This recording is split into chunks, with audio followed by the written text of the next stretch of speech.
Hello दोस्तों, my name is Kashif और आज के इस वीडियो में हम पढ़ने वाले हैं ICSE board class 10 exercise first GST का क्वेश्चन नंबर 14। क्वेश्चन नंबर 14 यहाँ पे क्या कह रहा है, पहले हम सवाल को पढ़ लेते हैं, फिर इनके जो पार्ट दिए हुए हैं, यानी टोटल 3 पार्ट दिए हुए हैं, इनको बारी बारी से लगाने की कोशिश करते हैं। ठीक है, तो चलिए हम सवाल को पहले पढ़ लेते हैं। सवाल क्या कह रहा है कि a dealer in Delhi buy an article from article for the 16,000 रुपए फ्रॉम होलसेलर इन दिल्ली, यानी कोई डीलर है दिल्ली का और उसने दिल्ली के होलसेलर से 16,000 रुपीज में कोई आर्टिकल को खरीदा। ठीक है, आगे क्या कह रहा है, he sell the article to a government in Rajasthan customer, ठीक है, in Rajasthan at a profit of 25%। ठीक है, और उसने राजस्थान के किसी कस्टमर को 25% के साथ उसी आर्टिकल को सेल कर दिया। If the rate of GST is 5%, और उस पर जो लगने वाला जीएसटी है, रेट है, वो 5% का जीएसटी लग रहा है। ठीक है, तो यहाँ पर क्या कह रहा है, सवाल नंबर 1 क्या कह रहा है कि the tax under GST paid by wholesaler to the government. ठीक है, तो देखिए यहाँ एकदम सीधा सीधा सा सवाल कह रहा है कि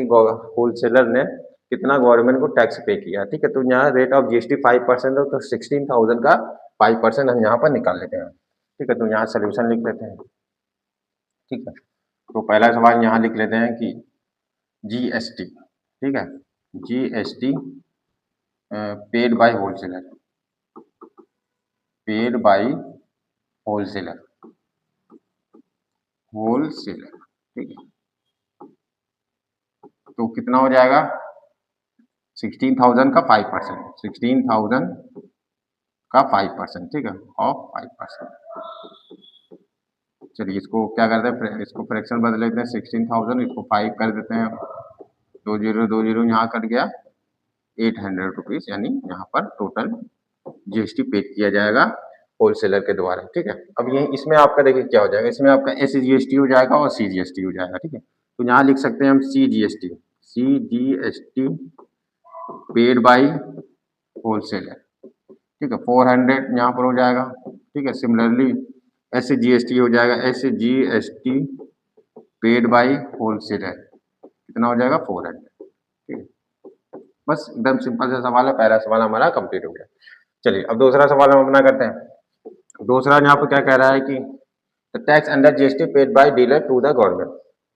अब देखिए गवर्नमेंट ने कितना, यानी डीलर ने गवर्नमेंट को कितना टैक्स पे किया। ठीक है, तो अब डीलर देखिए क्या प्रॉफिट पर, जो उसने प्रॉफिट गेन किया है 25% पर, उस पर ही वो जीएसटी देगा। 25% क्या है, उसने बढ़ा कर दिया है। ठीक है, बेचा है।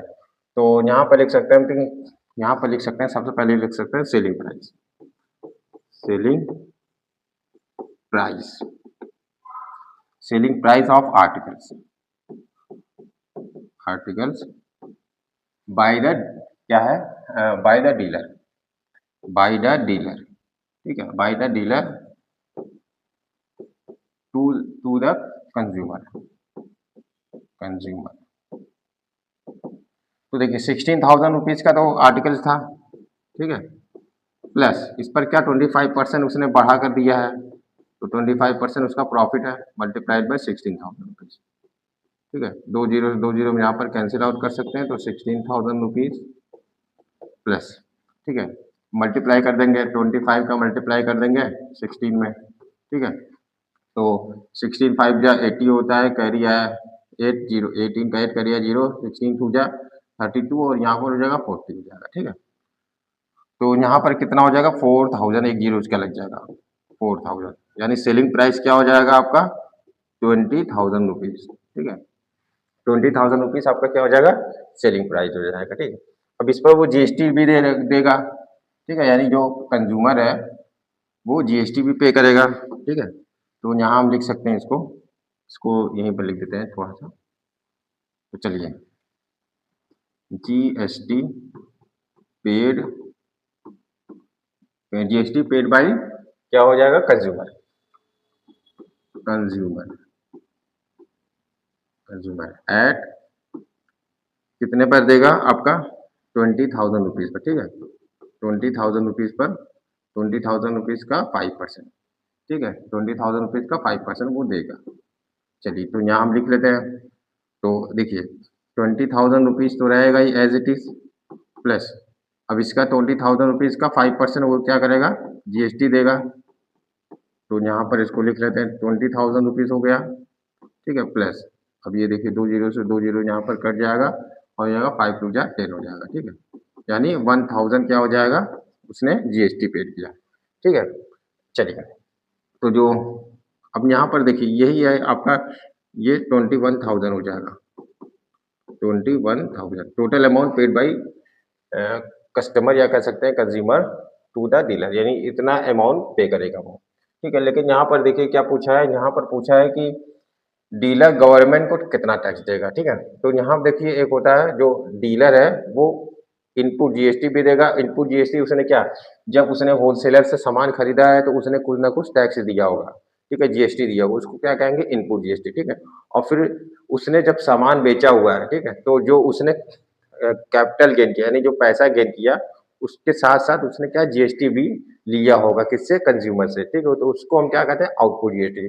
तो यहाँ पर हमें सीधा सीधा देखने से निकल रहा है कि ये जो है आपका, इसको हम इनपुट जीएसटी भी कह सकते हैं। ठीक है, ये है क्या आपका इनपुट जीएसटी। ठीक है, इसको हम इनपुट जीएसटी भी कह सकते हैं। ब्रैकेट में लिख देते हैं इनपुट जीएसटी। ठीक है, और यहाँ पर अगर हम देख रहे हैं, यहाँ पर जो 1000 रुपीज आ रहा है, ठीक है, तो चलिए यहीं पर हम लिख देते हैं आउटपुट जीएसटी। आउटपुट जीएसटी कितना, 1000 रुपीज है। ठीक है, आउटपुट जीएसटी 1000 रुपीज है। तो यहीं पर अगर हम थोड़ा सा इसको लिखना चाहें तो इसको लिख सकते हैं हम। ठीक है, चलिए इसको थोड़ा सा हम छोटा कर लेते हैं। ठीक है, इसको यहाँ कर लेते हैं। तो यहाँ हम लिख सकते हैं GST paid by the tax under GST paid by dealer to the government. ठीक है, तो यहाँ लिख सकते हैं जीएसटी पेड बाई गवर्नमेंट। ठीक है, जीएसटी पेड बाय डीलर, यहाँ लिख सकते हैं dealer to the government, to the government. ठीक है, गवर्नमेंट। तो ये क्या हो जाएगा आपका output GST. Output GST, output GST यहाँ लिख लेते हैं, output GST minus input GST, input GST. ठीक है, तो आउटपुट जीएसटी आपका कितना, 1000 रुपीज है, क्योंकि डीलर ने किससे लिया है, कंज्यूमर से लिया है। और जो डीलर था उसने होलसेलर को भी जो पैसा दिया था उसमें से 800 रुपीज उसने जीएसटी दिया था। ठीक है, तो यानी टोटल जो जीएसटी पे होगा, ठीक है, डीलर के द्वारा गवर्नमेंट को, वो कितना हो जाएगा, 20 यानी सॉरी 200 रुपीज का जीएसटी पेड हो जाएगा। ठीक है, तो मेरे हिसाब से यहाँ पे देखिए अब तीसरा वाला सवाल था, the amount of which consumer पे फॉर द आर्टिकल्स। ठीक है, 21 यानी ये क्या है आपका 21,000 रुपीज पे किया है। ठीक है, ये आपका तीसरा सवाल हो जाएगा। तीसरा सवाल क्या हो जाएगा आपका 21,000 रुपीज। ठीक है, 21,000 रुपीज। तो उम्मीद है ये वीडियो आपके लिए काफी हेल्पफुल रहा होगा। तो मिलते हैं नेक्स्ट वीडियो में।